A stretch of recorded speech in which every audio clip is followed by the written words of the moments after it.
No dobre, takže dneska mám na stoličke myšku s veľmi tmavými odrastami, ako môžete vidieť. A veľmi ma zaujíma, aká bude jej predstava, pretože mi povedala, že sa nefarbila už vyše roka, možno aj viac. Povedz mi, akú máš predstavu?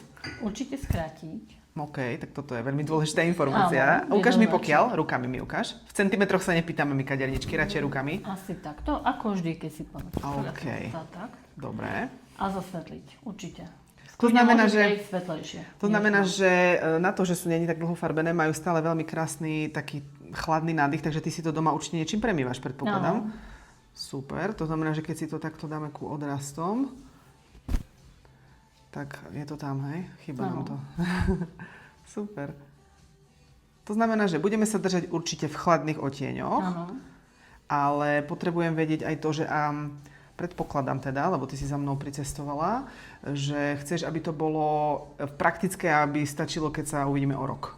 Myslím si. Dajme tomu, že proste niečo také, že naozaj ako to bude čerstvé, bude to žiarivé svetle, ale ako to bude odrastať, tak aby ten prechod vyzeral postupne ako rastie v nejakom balayage efekte. Samozrejme, keď je rok alebo rok a pol od farbenia, tak je akože jasné, že ten prechod je už výrazný, lebo ty máš naozaj veľmi tmavé odrasty, ale na to, že to bolo farbené tak dávno, tak je to akože riadne v peknom otieni.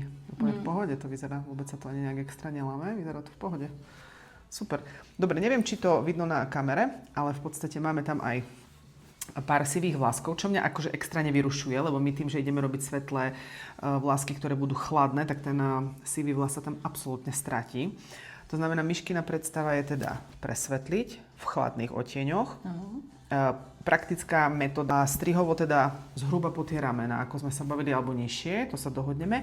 A budeme robiť aj ofinovú časť. Alebo to skôr pestuješ teraz? Ako si nastavená? Nie, ja ofinu kratšie. Musí ísť kratšie. Dobre, že nebudem robiť úplne mega do čela, ale proste od toho obočia nižšie taká nabok, áno? Áno. Dobre, super.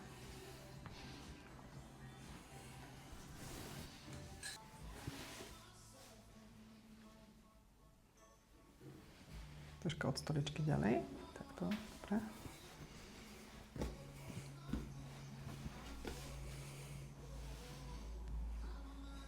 My sme už hotoví. Myšku sme ostrihali, pretože pri jej tenkých, ale pomerne hustých vlasoch pri hlave sme potrebovali ten strih urobiť tak, aby mala objem, aby aj ona doma ľahko s tým mohla manipulovať. Veľmi si vážim aj to, že za mnou cestuje až z Kisuc, pretože v námestove už nejaký ten čas nebýva a že odbehla od svojich detí a urobila si na seba čas. Takže sme si dneska, dúfam, že si aj oddychla. Samozrejme. Super.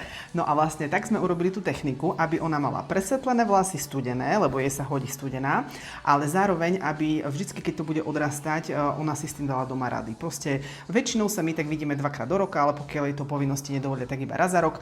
Takže uvidíme ako na budúce, ale všetko som robila preto, aby to vydržalo čo najdlhšie, takto pekné. Ona si to bude maximálne tak premývať nejakým fialovým šampónom. A udrží sa je to stále takéto chladné, to ste mohli vidieť aj predtým. Povedz mi, ako sa v tom cítiš? Super, zrazu mám taký objem.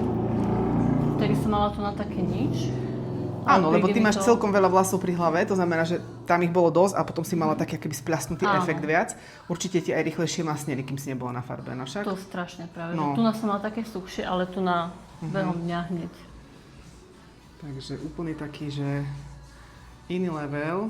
Taký šmrnc. Áno, a môžeš to nosiť akokoľvek. My sme to vlastne strihali tak, aby ona si vždycky mohla aj tú ofinkovú časť dať proste do čela, keď chce.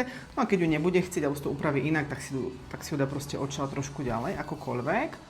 Takto.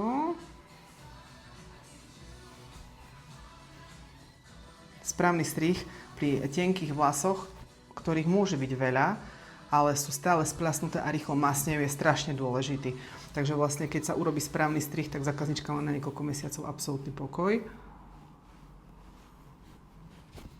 Pekné. Ty si bola niekedy čierna, že? No. Kedy si dávno, takže my máme tiež ako keby zmenu. Čím staršie, tým krajšie, no super. Dobre, paráda.